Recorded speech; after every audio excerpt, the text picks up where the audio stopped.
dear, are you alright? Oh, forgive me. I didn't mean to startle you. I just noticed you looking around so sadly. I thought that perhaps you got a little lost in these woods. Please, don't be afraid. I know I must look a bit strange to you with all my plant-like features, but I'm no threat to you. I only want to help. I'm a Dryad, a tree spirit.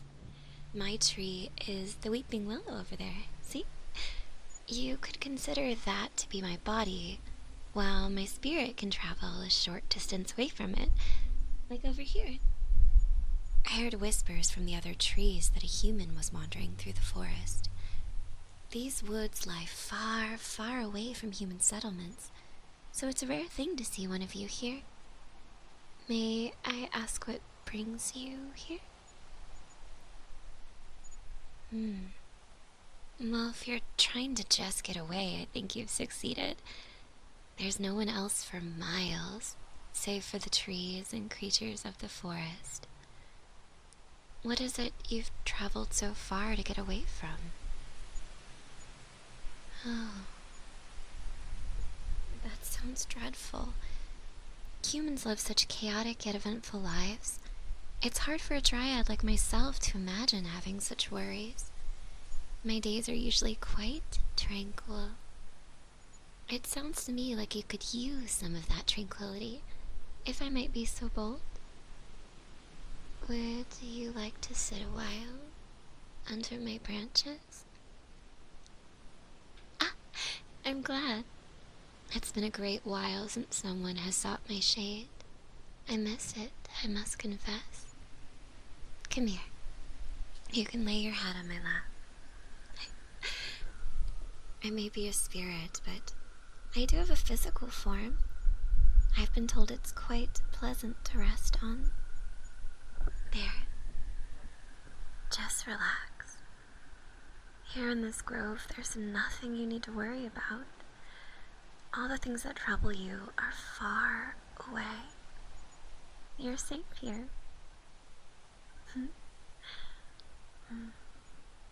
It might be a bit rash of me to think I know your character after so short a time, but you seem quite kind and gentle to me. I don't believe that you deserve the things that ail you. It's a shame that things are so hard for you right now. But don't fret too much. We trees understand the value of patience. Even the most terrible droughts and the mightiest storms all pass away with time. You don't need to fight back or push forward in order to escape your troubles. You only need to stay firmly rooted and wait for things to get better. I suppose you might have to take that advice with a grain of salt. The things which ail a human are much different than a tree's woes. Still, I believe many things can be solved by simply waiting. You know, you remind me of another human I once knew. He was a poet who came to this forest to seek inspiration. He greatly enjoyed writing while resting against my trunk.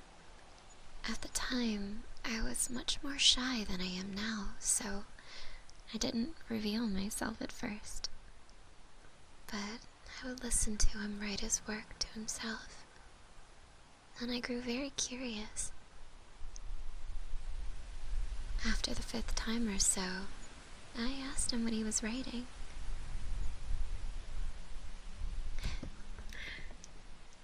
To my surprise, he wasn't shocked when I appeared. He told me that he knew the moment he saw my tree that there was something special about it. As it turned out, the poem he was writing was about me. Well, about my tree at first.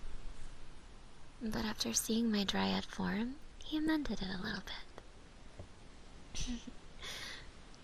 I wonder, would you like to hear the poem? He read it to me many times, and I've memorized the whole thing. Yeah? Wonderful. I've always found it very calming. So I hope you'll like it too, okay? Alright, just get comfy.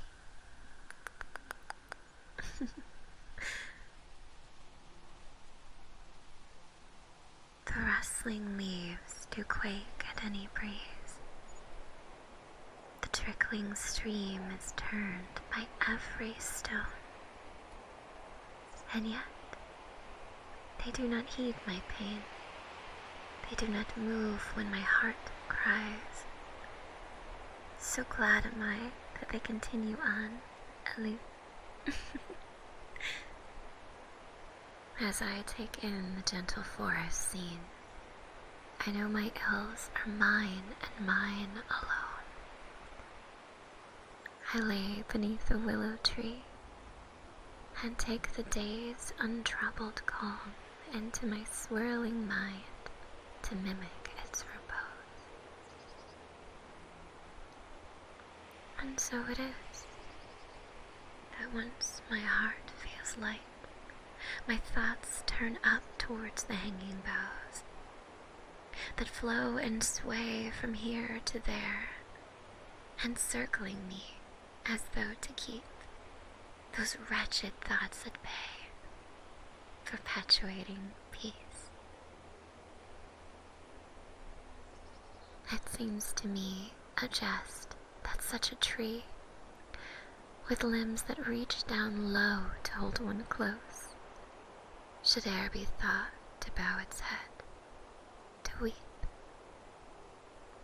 When I see its gaze, though sightless, filled with peace and tenderness profound.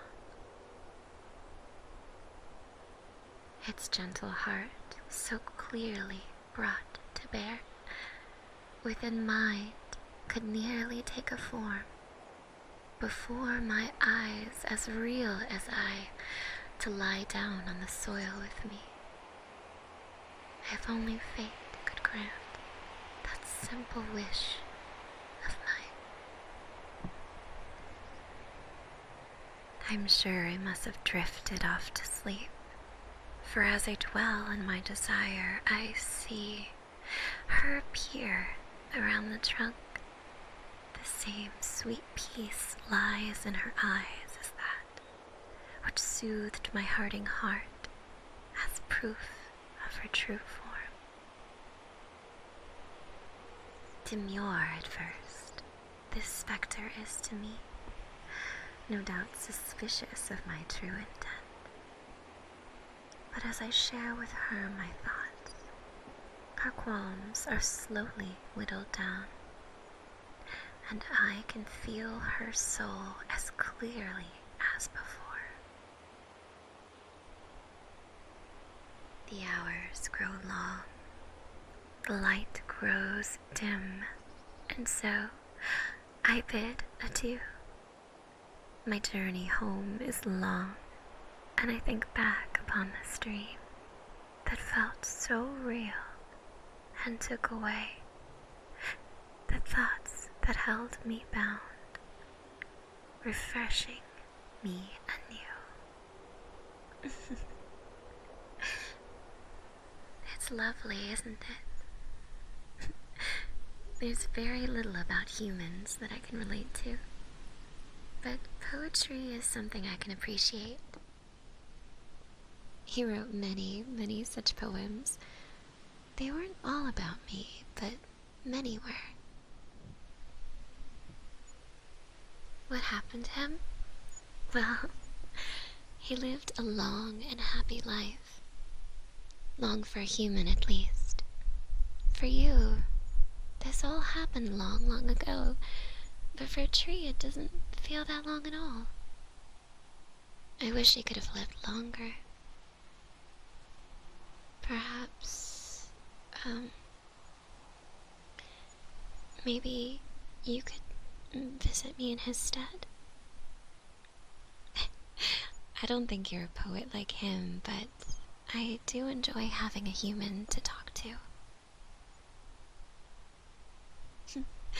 The poet seemed to think that I was a good source of peace and inspiration for him, but I'm sure I could provide you with those same benefits? If that sounds like something you'd like. Oh, that would be wonderful. But I didn't mean that you have to leave me now. I know it's getting dark, but the night will be warm. If you like, you could sleep here, underneath my branches. It makes me happy to hear you say that. The spring here is cool and clear, and you're more than free to drink from it if you get thirsty. And if you'd like, I would be happy to hum to you until you fall asleep. Of course, it's no trouble at all. A tree is never busy, and so it's never inconvenient to tend to a human in need. Good night, little one. I wish you the most pleasant dreams.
Slowly,